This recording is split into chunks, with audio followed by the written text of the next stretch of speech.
This is a recording of a live Zoom presentation given by the Seed Library of Los Angeles, Altadena branch on March 6, 2021. Our topic was Inviting Monarchs into the Garden, presented by Barbara Eisenstein. We hope you enjoy.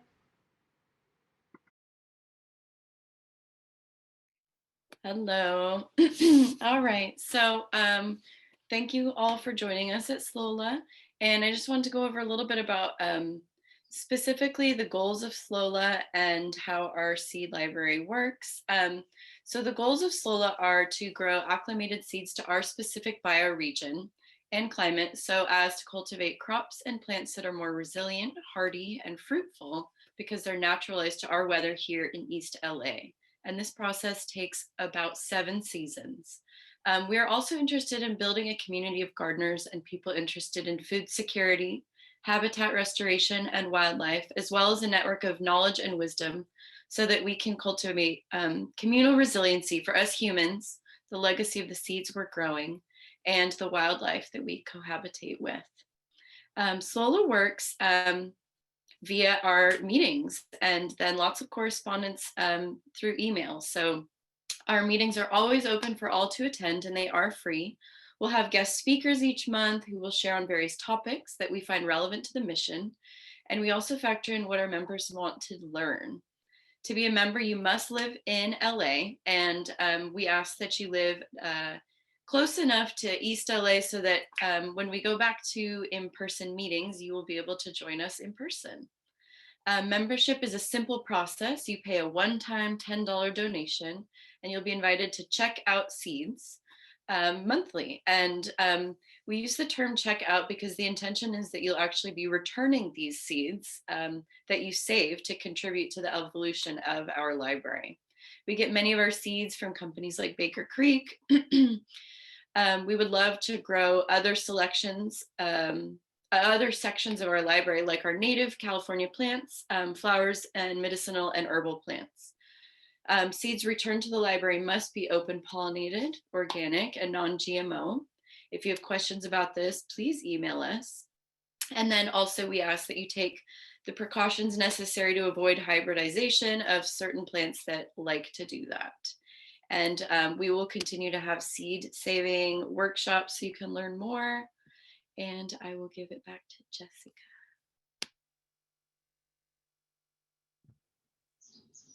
Great. Can you highlight me? Oh, there we go. Okay. Okay. So Danielle, will you put all the links in the chat? So we're putting in the chat right now our new membership form link, how you can send us the $10 donation, our YouTube link, which someone has asked for. You can follow us on Instagram, and then our email is in there too if you have questions regarding the ins and outs of how the library works. So we have you all muted. If you have questions along the way for our presenter, please put them in the chat. And then a couple of the volunteers will be collecting those questions to ask at the end of the presentation. Try to avoid going like back and forth just in conversation in the chat because it gets harder for the volunteers to find the questions for our presenter. But please feel free to ask and then we will present them at the end.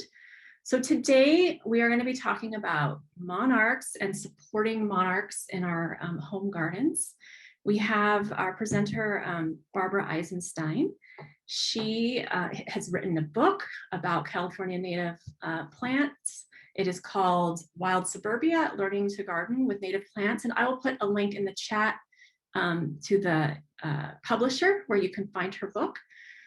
She has lots of experience in this area. She started and leads a community volunteer group, Friends of South Pasadena Nature Park. She's also on the board of the San Gabriel Mountains chapter of the California Native Plant Society. So Barbara, I'm going to hand it over to you and I'm going to spotlight you. I unmuted myself. Yep. You're good. I'm good. Everything Yep. good? Hi, everybody. It's nice to have everybody here. I'm looking forward to the time that we can meet in person. Although it's nice not to drive. It's also very nice to see people in person. So today I'm going to be talking about the California monarch butterfly. I'm going to put up my presentation. Oops, how does this work? Worked before really well. Let's see what I'm doing here. Okay, there it is. Now I have to do a share screen. So I made this presentation not terribly long. There we go, that's better. We're getting closer here. I want to do that. How's that look? Oh, we're there. We're there. Okay, very good. So I made this presentation short enough so that hopefully we'll have time for discussion in the end. I know that many of the people who participate with Slola are very interested in edible gardens. And I don't have a whole lot on that, although I do have an edible garden. But that can certainly be part of some of our discussion. All of you, I am sure, are aware that there have been some pretty serious issues with regard to the monarch butterfly. Both the eastern, there are two kinds, an eastern and a western monarch. They are the same species, but for the most part, they don't mix. And our western monarch is in trouble as well. So today I'm going to talk about that and about what we can do, hopefully what we can do to help save the monarch. As was mentioned, I'm not going to go over all of this. That's sort of my background, so it's in the talk. That'll be online, and other people can see what I've been up to. You might want to check out my website, weedingwildsuburbia.com. I'll post this presentation on my website as well, not the Zoom meeting, just the PowerPoint, which is not a PowerPoint. So for a moment, after reading the New York Times, the Washington Post, the LA Times, many of you are aware that there is a problem with the monarch butterflies. And trying to imagine a world without monarch butterflies, it's a sadder place, right? They're really very beautiful, iconic insects. But I do want to say one thing about that, is that although this talk focuses on monarch butterflies, the problem and our view of everything must be broader. It must include pollinators. It must include a general movement towards a healthier globe, a healthier world. So although we're focusing on a very iconic and it's kind of like the polar bear of the insect world, we have to think more broadly. And the changes and things we do to help the monarch hopefully make us have a healthier world. So, whoops, what's going on here? It's going beep, beep, but not forwarding. Let's try again. There we go. So here's the problem. This is a graph that was done by Xerces Society for Invertebrate Conservation. They have extended this into 2020, into the count in 2020.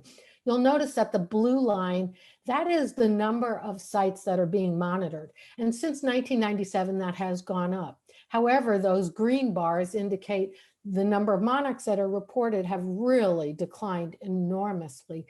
And in 2020, there were as close to zero as you want to get.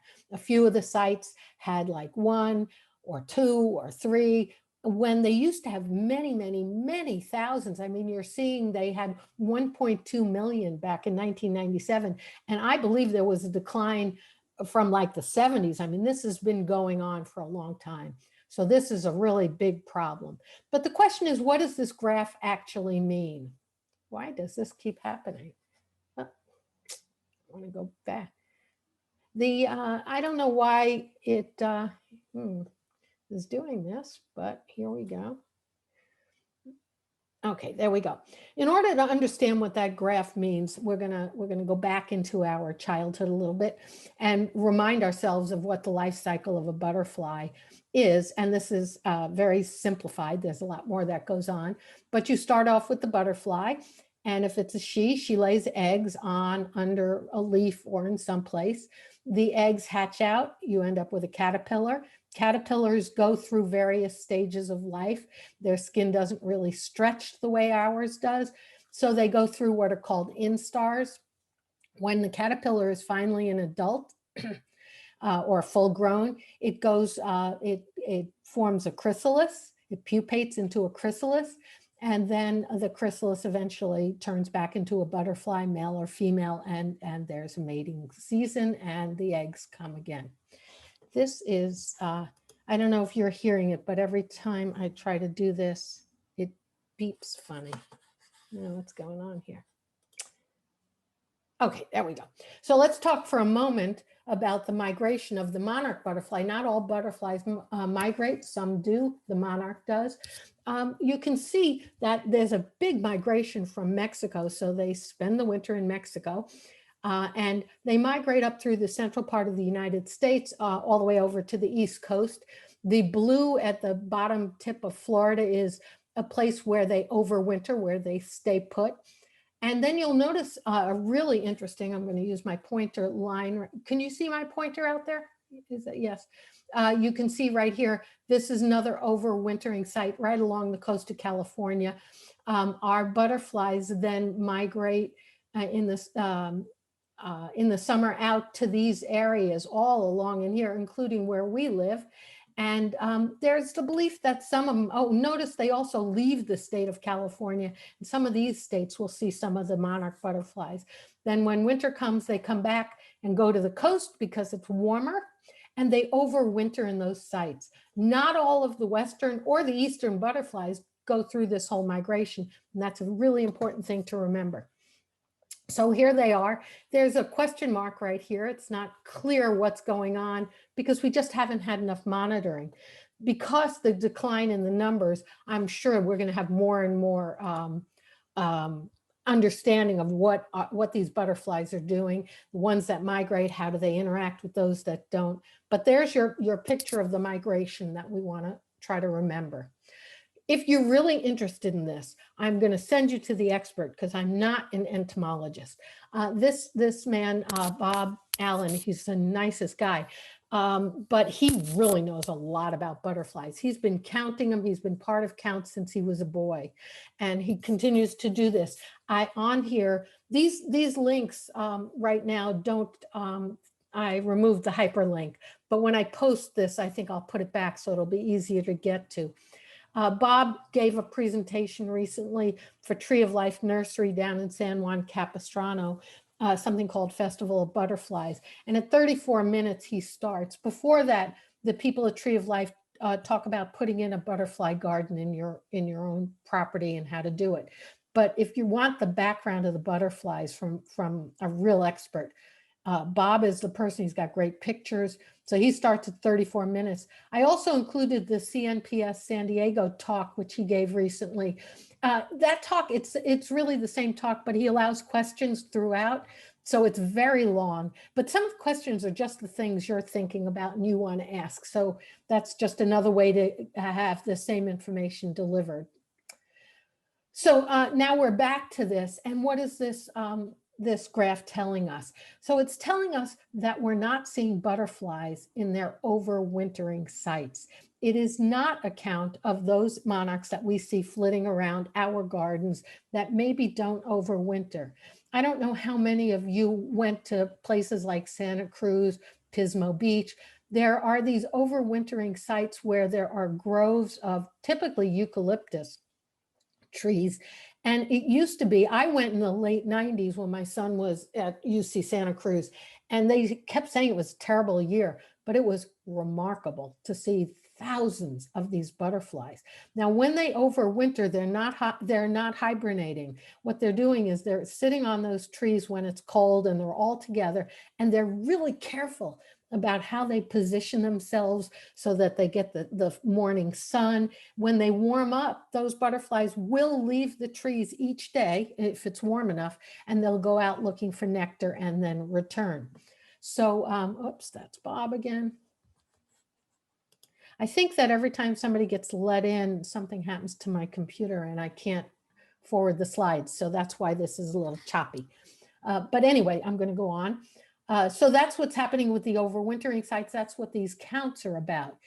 And so people are saying, why is this happening? I mean, it's a sad thing. It's a terrible thing. There's been a loss and degradation of habitat. overwintering sites. Those overwintering sites, they're usually within actually a mile of the coast of California. And we've lost a lot of those groves. And there's also been a loss to the breeding and migratory habitat. So the birds, as they're migrating, they've lost milkweed and stuff. So why did all of this happen? Well, it's the same old story. There's been changes in land use. So many of those groves have been turned into expensive houses or other uses, so land development. Those overwintering groves, many of them are eucalyptus. And yes, the butterflies, obviously they overwintered on native trees. Eucalyptus are not native trees, but they will use any tree with pendulous leaves, with hanging leaves that they can hang on to. So they used to do this sometimes on oak trees. They did it on a couple of evergreens, cypress and Monterey pine. So they did do it on native trees, but they have been using the eucalyptus groves. And those groves, those trees are aging. They're dying from senescent, just being old. But they're also dying because we've just had a huge number of pests come into the, worldwide. And this is probably related to climate change to a large extent, and also to the movement of people and products. There's also concern about the use of pesticides. And I list two general categories here. Glyphosate is Roundup, and that's used. And this one is, the glyphosate is probably more of a concern for the Eastern Monarch and what's going on in the center of the country, where we have agriculture, and they've just, quote, cleaned things up, meaning they've killed every weed. There used to be milkweed all around agricultural fields. And when they went into the GMO business and they started using glyphosate in large-scale agriculture, they killed nectar plants and milkweed. So that was a big problem. These neonicotinoids, I knew I was going to slip on that word, but these neonics, as people say, are pesticides that kill sucking insects. And they're oftentimes used systemically. So they may be put into the soil, they are taken up by the plant, and the plant is resistant to those pesky aphids. Unfortunately, there is no such thing as a pesticide that only kills good bugs. So when you buy a plant, if you buy it from Home Depot or Lowe's, and they originally were going to stop having these neonic treated plants, but I think they reneged on that. So when you plant those things, that's damaging to all pollinators, to all insects. So that's another big problem. And then climate change, as I mentioned before, which is just, it's a big part of this whole problem. There are threats to the insect itself. There's a disease, and here I have it listed as OE. I'll talk about that a little more later and try to pronounce that word, probably not. But so to the insect, the threats are disease, predation. Predation just means birds that eat them. And you're probably thinking, oh, but they're monarchs. They eat milkweed. And then the birds don't eat them because they're all brightly colored and they taste bad, and the birds learn.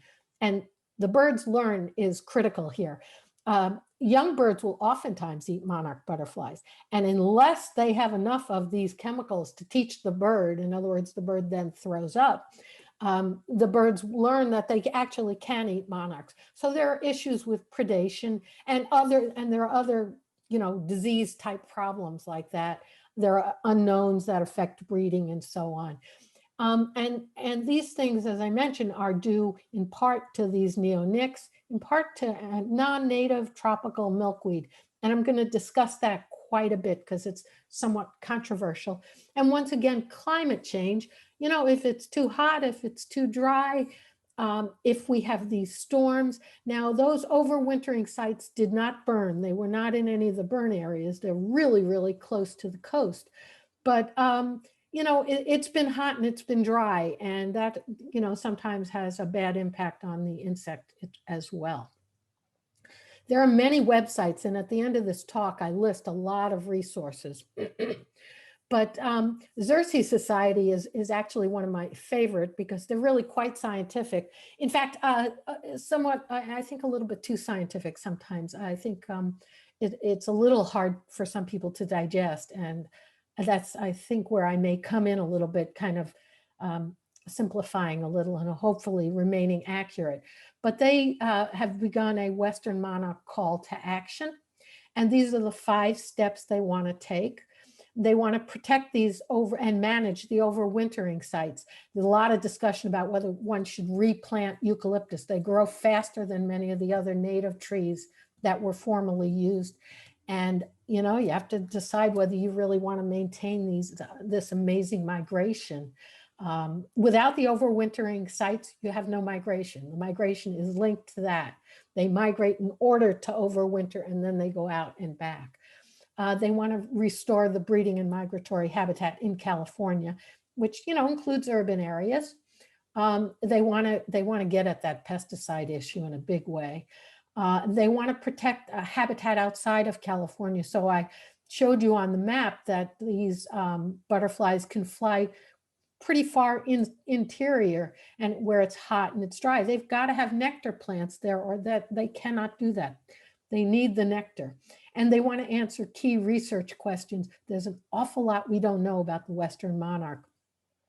And they're really enlisting the help of just people. There's a lot of, oh yeah, it's been called citizen science. Bob Allen has suggested that maybe we should call it community science, because you can do it even if you're not a citizen.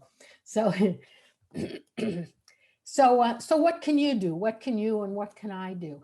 And we can improve the habitat in our garden. You can obviously also be part of the citizen science, I said it, the community science programs where you count and report, but you can improve habitat in your garden through safe landscape practices. And this, you know, it's great for the monarch, but it's good for us. This means no pesticides in your garden. This means no mow and blow. It means, generally speaking, to try to include locally native plants. If you want a good pollinator garden, and for growing vegetables and edibles, a good pollinated garden is important. It's a good idea to include some locally native plants and to leave your garden a little bit messy. I'm going to make a pitch for this. This has got to stop.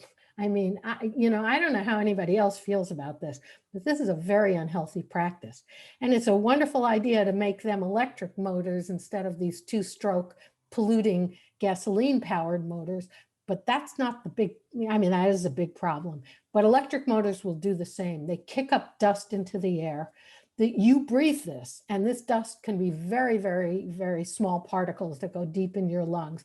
The people who operate them put their lives at risk. The noise is just unbearable in our neighborhoods. You're removing topsoil. You're removing insects. There are a lot of insects along the top of the soil. And you're drying out any moisture that may have accumulated in the top of your soil overnight if there's been any fog. You blow that stuff and everything just gets dried out. So this needs to stop. And people act as though we can't stop it because then the people who use those machines will be out of work. That's not right. We hire them. And there are other ways to do this, but I'm not going to make a whole talk about blowers. So let's go on. So what do butterflies need? What would be good for them? Well, obviously they need food for caterpillars. And the caterpillars, not for all butterflies, but there are a number of butterflies that are very host specific. And for the monarchs, it's milkweed. Monarch caterpillars eat milkweed. If they don't have milkweed, the mother butterfly will not lay her eggs, and you will not have a whole life cycle, and you will not have the butterflies ultimately. You need nectar plants. So, you know, when we looked at that life cycle, the butterflies, I mean, what are the butterflies themselves? They're just the machines to have reproduction. That's what they do. And they don't need a whole lot of nutrients. What they really need is sugar. So they're very pretty and they eat poorly. They just eat sugar, nectar, which comes from the beautiful flowers. If you don't have nectar plants, if you don't have something for the butterflies, and they're generalists, butterflies in general are generalists. It's only the caterpillars that are specific. So it can be native or non-native flowers to feed those butterflies. And we'll talk more about that. They need a place to lay their eggs, and they will lay their eggs only on milkweed. A place for the caterpillars to pupate, to form the chrysalis. They need water and a lot of butterflies do something called puddling. I've read that it may just be the male butterflies and they get certain salts and nutrients from the water. So what that is, it's just like a little places where there's a little bit of shallow water. Not all butterflies always need it, but we live in a dry place. So they need a place where they can get some moisture. And they need shelter, protection from rain, and places to bask so that as it warms up, they warm up and can fly out. Oops. A butterfly-friendly garden will have host plants for the caterpillars. There are pipevine caterpillars that need pipevine plants. Monarchs, we're talking milkweed. Variety of nectar plants. And all pollinators, or most pollinators, I suspect, the way they feed is they pick a type of flower and they go from flower to flower to flower. This is fast and efficient for them to get a lot of nectar without expending a lot of energy. So if you have a lot of different kinds of plants, but each plant only has 1 or 2 or 3 or 5 flowers, that's not what they want. They want a mass of the same type of flowers. So you need that. You need, the butterflies typically like purple, yellow, orange, red. A messy yard, I've mentioned that before. Butterflies don't use grasses like native grasses so much, but you just need places where water collects, where they can get protection. And again, this is a more general habitat type of thing. You need those sunny spots so they can warm up. And again, as a repeat, no pesticides, no blowers. It's a good idea to have a diverse selection of native plants. And the reason you want this is because when those butterflies, so you saw them, if they're overwintering butterflies that fly into the interior, they come in, if they come in like February or March, and we've got some butterflies, if they have nothing to eat, then they're not going to make it. Now, April, in March, April, May, into the beginning of June, there's a ton of flowers around in our urban areas. That's not the problem. It's getting some of those early flowers so they have something to eat early in the season. That's important. The bunches of flowers. And then, for here, July, August, September, October, somewhat, you want to have something for them to eat as well. They will be flying around. And now I want to talk a bit about the native versus avoiding the non-native tropical. And I say here, evergreen milkweed. The one I most often see is Asclepias curasavica. And people love this one. And I'm going to tell you why it's not a great idea. But if you have it and you must have it and you really want it, then at least mimic the cycle that our native milkweeds go through and cut it back from October or November through March. Don't cut it back in October and then forget it. You got to keep it down until March and then let it start to grow up. And this will be good for a number of reasons. I think I will refer to them as we move along. If I don't, we can discuss that in the questions. And so I threw this slide in because here I am talking to people who are growing vegetables and they're concerned about yield and sustainability. And I really wish I had more scientific studies to refer to, but I'm just going to make an assertion here, which I've heard made many times and continue to look for scientific studies on this. But people are finding that by planting native plants around your vegetable gardens, we increase the yield. They provide pollinator services. In other words, they pollinate, which is important because we have issues with the European honeybee, and you don't want to rely on just one type of pollinator. And they also help out with some of them have beneficial insects which eat aphids and some of the other pests that we find in our gardens. So native plants are a good thing in a general sense. So now to get a little more specific about this. So food for life, you need host plants. They are it's not 100% Asclepias. There are some that are in the same family, a different genus, but for the most part, they're milkweeds. And here is a monarch butterfly eating a showy milkweed. And they will decimate a plant, as anybody who has tropical milkweed knows. Now let's get into this discussion. How are we doing time-wise? We're good. Native versus non-native. So what do the native milkweeds do? They go dormant. What do the non-native ones do? They do not go dormant. They give us beautiful, beautiful flowers all year round. And the butterflies love it. People say, oh, they never eat my native milkweed. They're always on the non-native. This big, lush, juicy plant, of course they're always on that. But they stay put on those plants. They can go through their whole life cycle on those plants, and they do not need to migrate. Well, is that a problem? Well, this was first noticed as a problem in Florida by a woman named Dara Satterfield, I think is the name. And I'll have it on the next slide. And she noticed there's a really bad disease called OE that I mentioned earlier, and I still don't have the full name up for you, but it's a protozoan that is a parasite. So it forms spores that are all over the leaves. They get all over the butterfly. The caterpillar, when it eats the leaves on the milkweed, it ingests the spores, and then the spores become active and infect the caterpillar. So that's basically what's happening. And if you have a place, it's the same thing for human beings. We're sitting here with this COVID pandemic. We're all together, we share germs. This is what happens, bird feeders, it's the same kind of thing. If you've got this one place and it goes against all of the natural cycles that have evolved over time, there is the possibility for these diseases to become really, really serious and wipe out populations. So because they're all staying put and there are lots of them, which we look at it and go, oh, I've got such a great habitat garden. That's not the way these insects, except in the overwintering sites, that's not the way these insects typically behave. And that is a problem. They share disease. When you have a plant that has dormancy, all its leaves die back. It dies back to the ground. It grows a whole new flush of leaves, and they are not infected. They are not covered with spores, so they're cleaner. So you have less of the OE spores on them. And then the final one is important, is that when butterflies migrate, any butterfly that is infected with this disease or any other disease frequently can't make the migration. They die out. So the population in general, it culls the sick individuals out of the population, reducing the spread of the disease.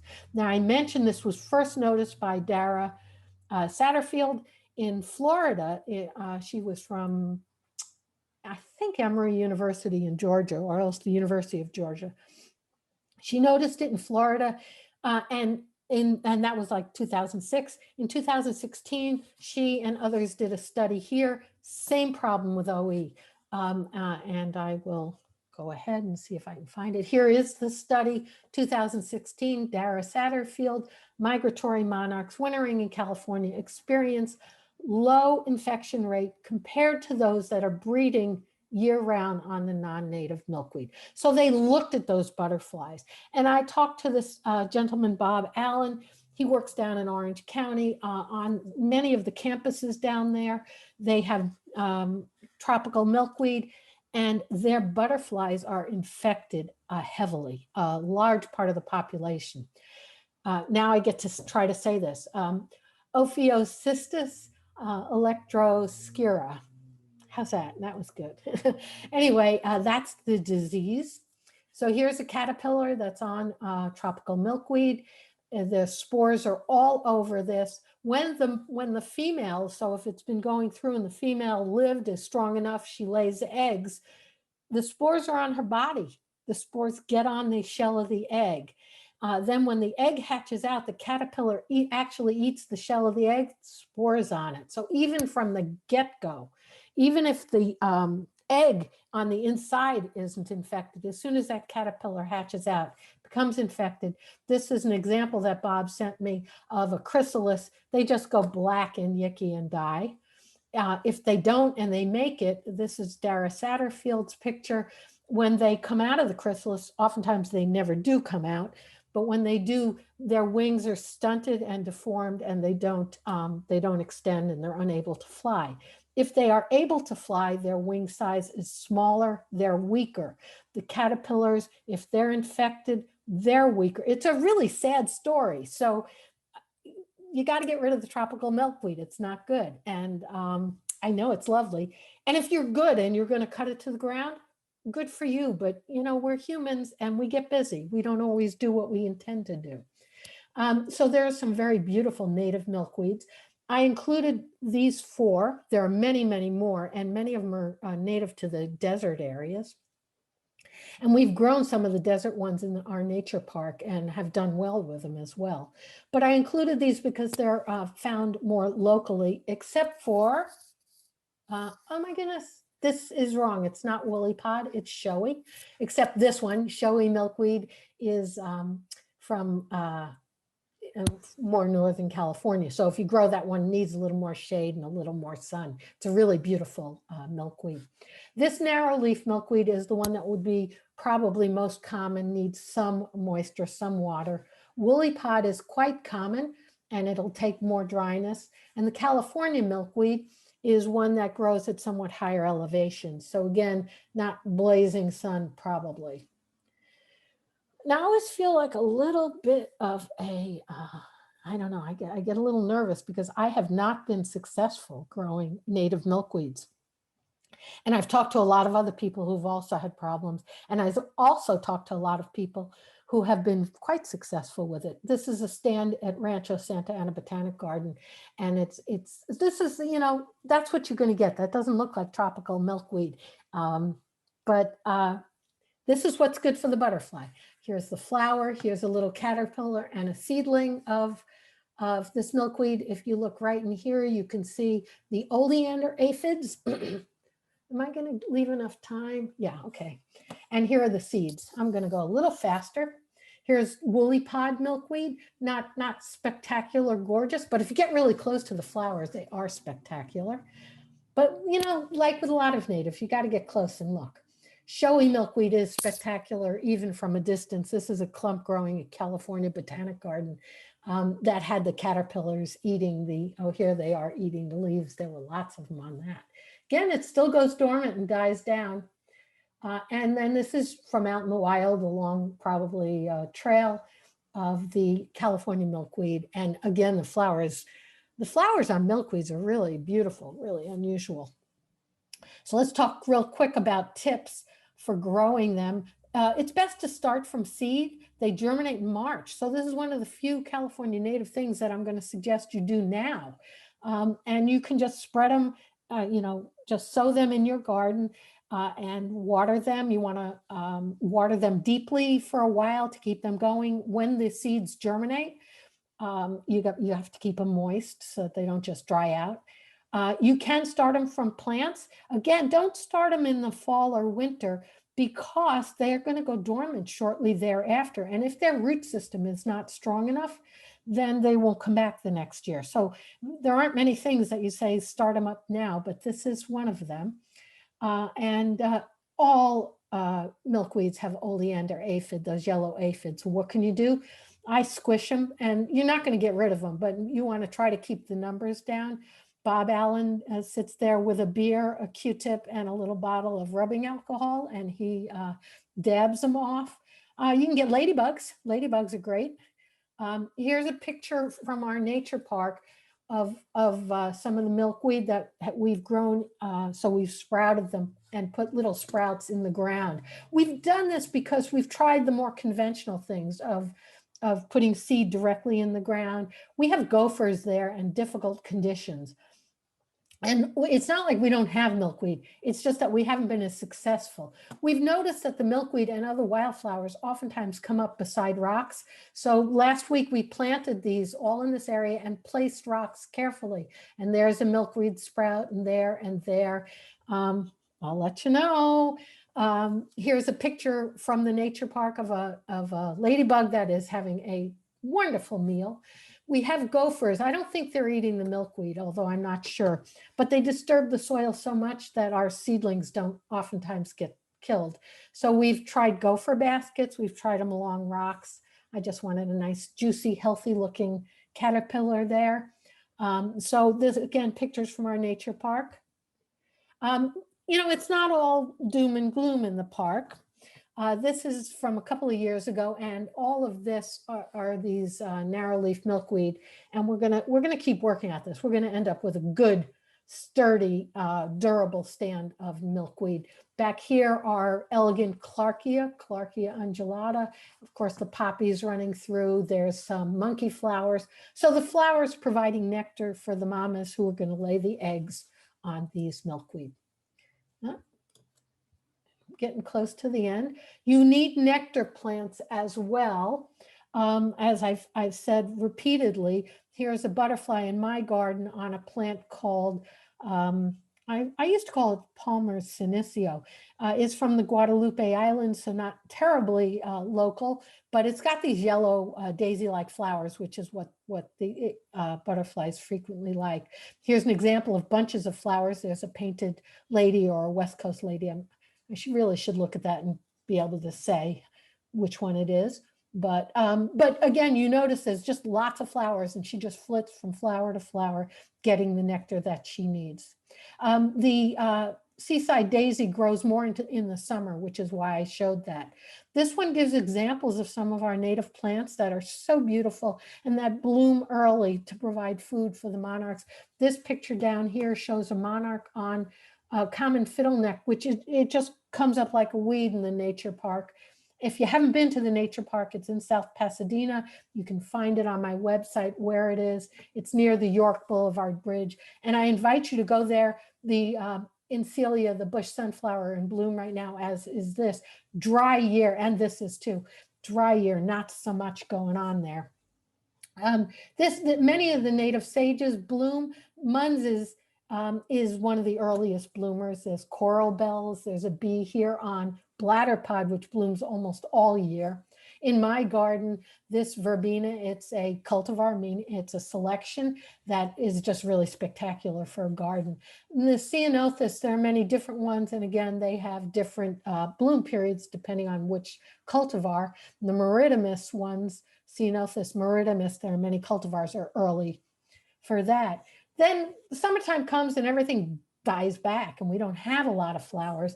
Well, your milkweed should be blooming, buckwheat. This is almost in the winter, so it's already gone to, it's dried. This is California buckwheat, beautiful color. But here's a common buckeye on golden bush, which is growing in the nature park. I put it in there for some of the birds and to have things blooming in the summer. It's large, it's lanky, it flops over. I've been told you can cut it to the ground. It becomes a really nice plant for your garden. So, oh, and the only other one I'm going to highlight right now is the annual sunflower, which is just wonderful for birds and butterflies. I include a huge amount of information on these, where you can get all these plant lists. And like I said, I will make the hyperlinks work. California Native Plant Society. Theodore Payne, if you haven't been there, it's a place to get the milkweed, get the seeds, and get information. Their website's very good. Tree of Life is down in San Juan Capistrano, also tremendous source of information. Xerces on all kinds of things, butterfly and insect related, invertebrate related, and Yerba Buena over the years has had a lot of good information. These organizations are all involved in butterflies. There's just a huge amount on the web, and I wanted to highlight the ones that I found to be most helpful. So here they all are. And then books for this kind of gardening, and this is more general. Insects, here you go. This is a great book. It's really nice having it. And this is another one, which is on that list. Insects, an introduction, do I have that? Yeah, to Southern California butterfly gardening. It's a really great book too. Tells you what they need. So good books. And finally, this one you might not think of getting, and I'm going to highlight it. This again is Bob Allen's book, but he has a huge amount. It's for Orange County, but we're not that far away. So many of these plants exist here, and he has a huge amount on insects and the relationship between insects and plants. The scientific references to what I referred to in the talk are right there. And in closing, you know, you get all depressed about all this stuff. It's rough. And I just want to mention here that, yeah, it's a problem, but scientists are saying, in spite of their current status, monarchs are resilient. We believe that rapid conservation actions can recover the population. And there's been a huge mobilization in that direction. We can do this. We can save them and make our world a little healthier. So I have left not as much time as I had wanted. It always takes me longer than I think, but thank you very much. And I'd love to open it up to questions. So I'm going to stop sharing now. Stop share. There we go. Hi.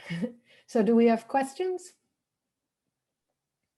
Yes, we do. Sue, do you have the questions?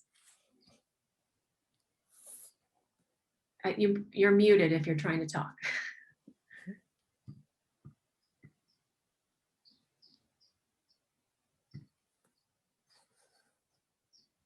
Okay, you're unmuted now. Okay, hi, can everybody hear me? Yes. Yeah, we can hear you. Thank God. Okay, yes, we have a few questions. Let's see. Emerald asked, how is GMO related to the pesticide issue in agriculture and milkweed wipeout? Yeah. So what Monsanto, which I think is now Bayer or whatever, what they did was they created plants that don't die back from glyphosate, that aren't killed by glyphosate. And they made them agricultural plants.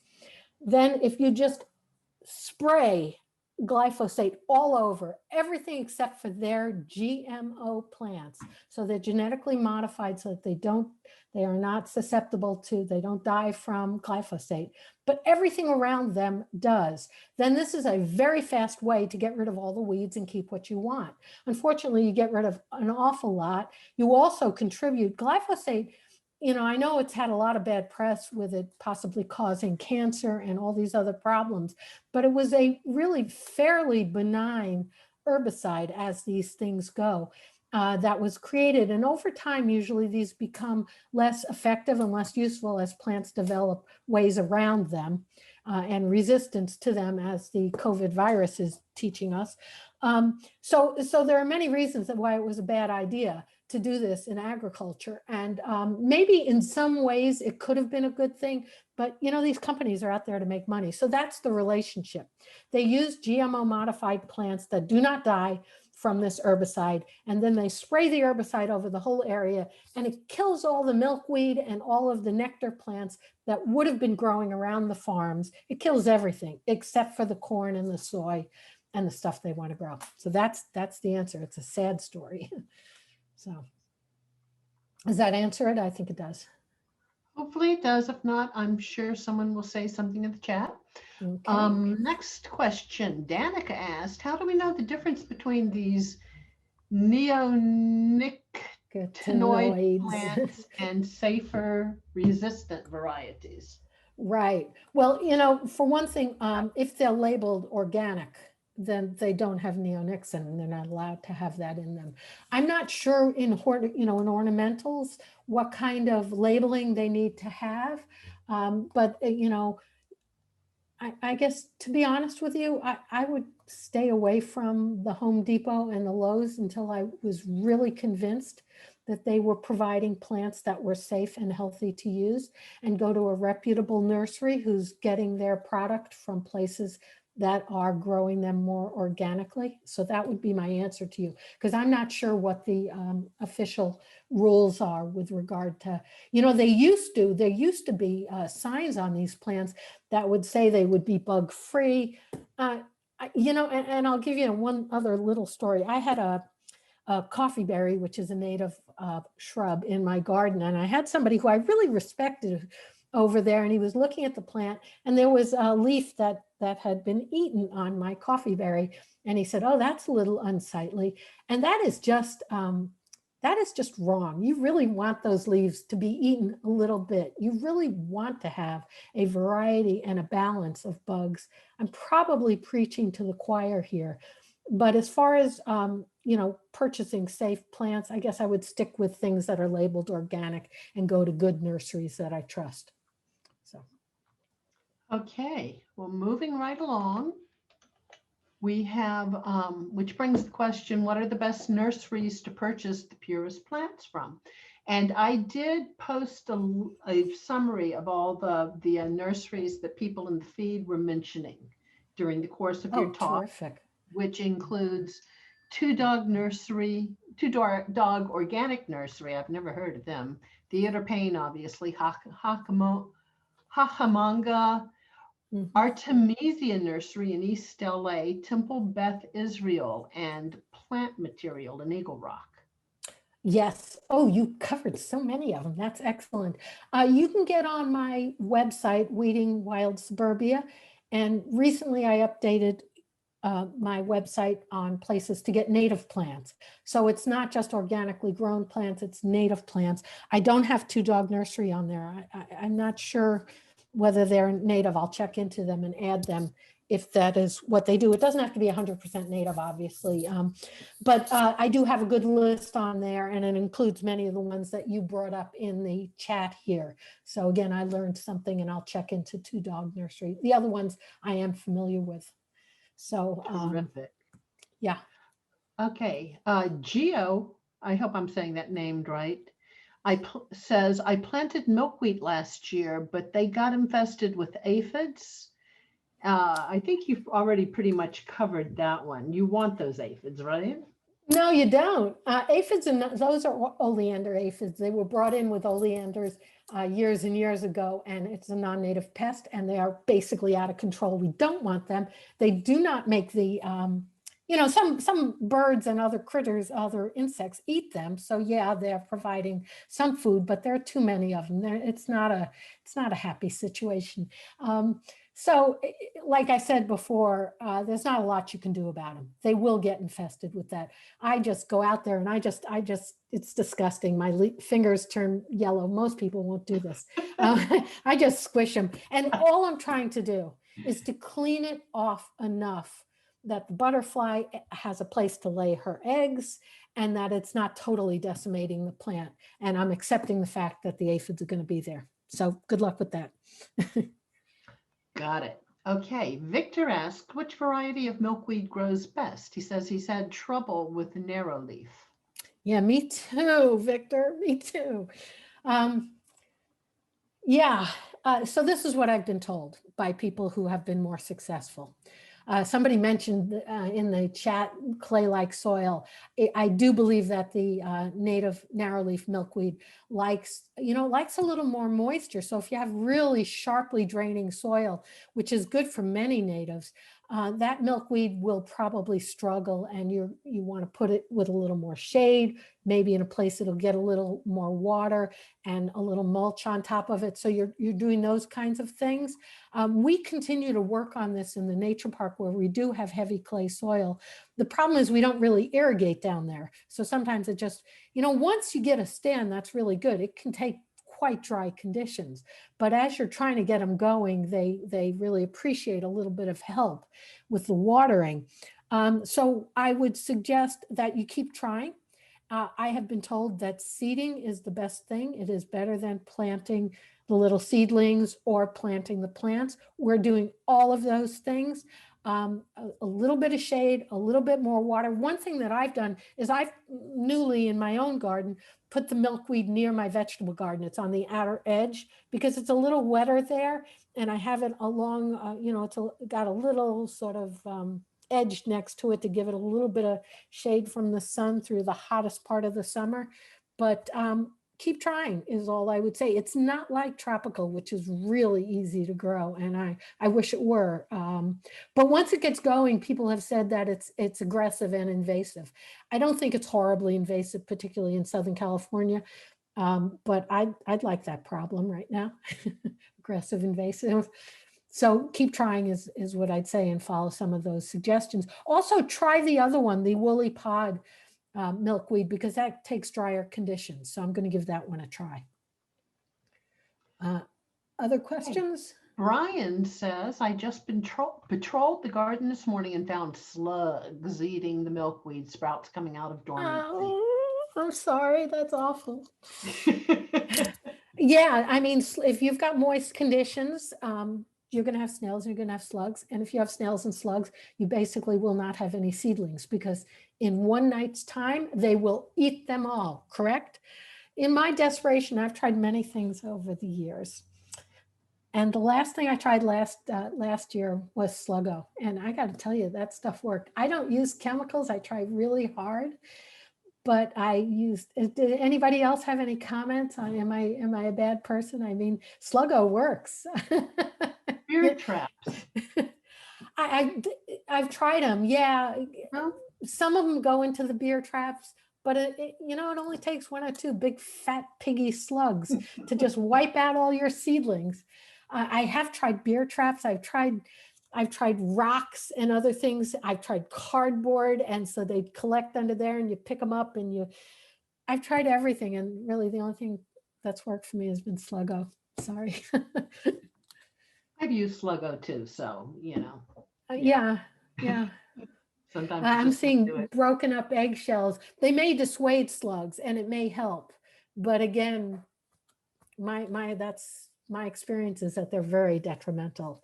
And you have them, in these vegetable gardens or any place you're trying to grow from seed, because you got to keep those seedlings moist. So Chickens salad bar. Chickens, yes, I haven't done that. Chickens help. Yes, that's I do. You move the pots and the chickens clean out everything underneath the pots. Somebody mentioned that Hahamanga had a bunch of narrow leaf milkweed on sale yesterday for $2.50 a piece. Oh, that is Portia. Thank you. Hahamanga Nursery is part of the Arroyo Seco Foundation. They're a wonderful place. Portia's been working up there for quite a number of years. She volunteered a few times at the nature park and then went off to Hahamanga. Yes. Thank you for sharing that piece of information. That's a great place to go.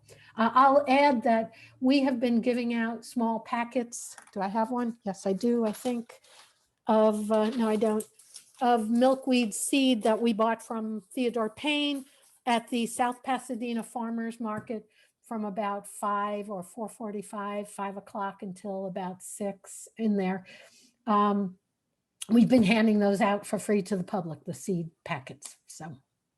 But great, yeah, Hahamanga is a great place. And Portia told me that people have been asking her all year, oh, I want milkweed. And she's like, I can't help you. There is no native milkweed that is in a pot that you will buy because it goes dormant. And you're being told to plant natives in the winter, that you can't plant milkweed then. And I can't grow and have milkweed then. So now she has it, and this is exciting, and you should go there. So. Okay, John Howell says, a biologist tells me that native milkweed prefers a flat area with clay-like soil. Can you tell us where and under what conditions they will prosper, including light requirements? Right. So I have heard experts say that they want full sun. In Southern California, I think they don't particularly want full sun. At California Botanic Garden, which used to be Rancho Santa Ana Botanic Garden, for those who are not aware that it changed its name, they had several stands. And as I think about them, they were all in, where was that second?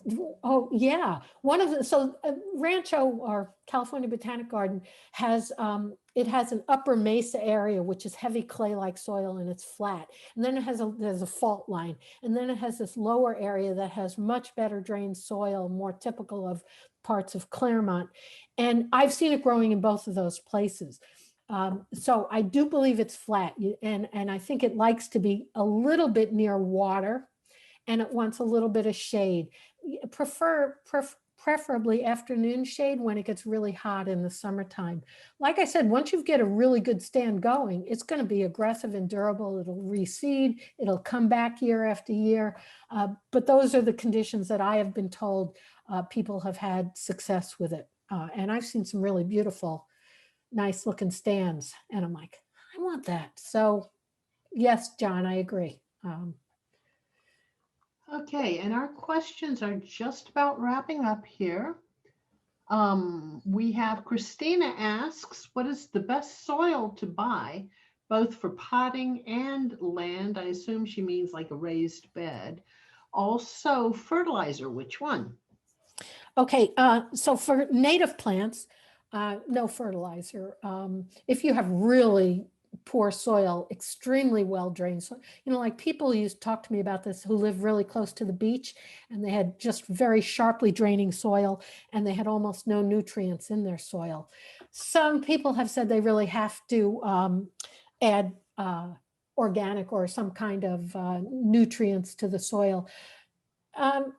For native plants, not so much. You really want to avoid that as much as possible. For your edibles, a different story. Those are very fast growing plants. They use a lot of nutrients. Our natives do not grow that way. And if you add the nutrients to them, even if you dilute it, and there are times when you want to do this for a variety of reasons, I'm not going to go into it. But if you add it and you really get them going, then they grow very, very quickly and then they die. They cannot sustain that kind of growth through our really hot, dry season. In containers, I never use fertilizers. I mean, what I do for containers, and I do not buy potting soil either. Not even for containers, unless I'm growing seeds. If I'm growing seeds or making cuttings, I'll buy a good organic soil. Don't buy cheap soil. And the reason I do that is because it's been pasteurized, so you don't get damping off, you don't get the plants getting moldy and dying. But for everything else, I go to my compost pile, I take a shovel full of the decomposed compost, I take some of my topsoil. I have oak trees, so I brush away the oak leaves and take some of the partially decomposed oak leaf litter. And then I do buy perlite for containers. And I add perlite to ensure that I have good drainage and aeration in the soil. So that's what I do. I don't buy potting soil. I don't have raised beds, but I would not buy potting soil for raised beds. I would make my own because my garden is healthy enough for me to be able to do that. And the only time I avoid it is for seedlings and things that'll mold up and have to stay moist.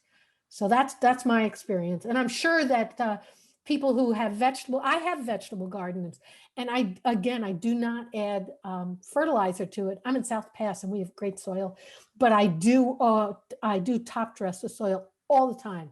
I'm always adding compost. I'm always mulching on top of my vegetable garden. So I keep it as organic as I possibly can and rich. So I'm not a great vegetable gardener, but we have salad all winter and we have tomatoes in the summer. So I do it. Well, thank you. That is it for the questions, Jessica. If you would like to take the mic again. All right. Great. Thank you, Barbara, so much for that presentation. There's always something new to learn with isn't there? The Always. plight of our monarch butterflies. I want to thank everybody for coming. I also meant to say at the beginning, I wanted to welcome any new members that are here. We've had a number of new members sign up over the last couple months, so thank you, and thank you for joining us. I put all the links to the seed library contact info back in the chat in case you would like more information. If you're local to us, the new membership form is in there. We will also if you're on our mailing list, our email list, we'll send up a follow-up email. We'll send out the links. If you'd like to be on the email list and you're not on it, just shoot an email to us and I can put you on it. And we'll send out an email. We'll have some links that Barbara gave us that we can share and pass along. Oh, and next month, I have to make a plug. Next month in April, we have a local farmer, Nancy. She has a small urban farm in Hacienda Heights, I believe. And she's going to be talking to us about transplanting. Hopefully, a lot of you started seeds last month. And so she's going to be talking to us about all the ins and outs of getting those seedlings in the ground and how to give them a good, strong start as we get into our warm growing season. So thanks again, everybody, for coming. Thank you again, Barbara, and hopefully we'll see you next month. One last quick pitch. Am I still on? Yep. Yeah. We are looking for volunteers. Anyone who would like to be a part of this fine volunteer organization, Slola Altadena, Seed Library of Los Angeles, Altadena, shoot us an email. We are putting together a list of things that we need help with. None of it is extremely time consuming. We just need people who actually will do what they say they're going to do and show up when they say they're going to show up. We've got a fine core of volunteers right now, and we'd like to add a couple of people to it. So let us know if you want to help, and we'll let you know what we have and see if there's some way we can match you up with some responsibilities. Thank you. Okay, bye everybody. Thank you again.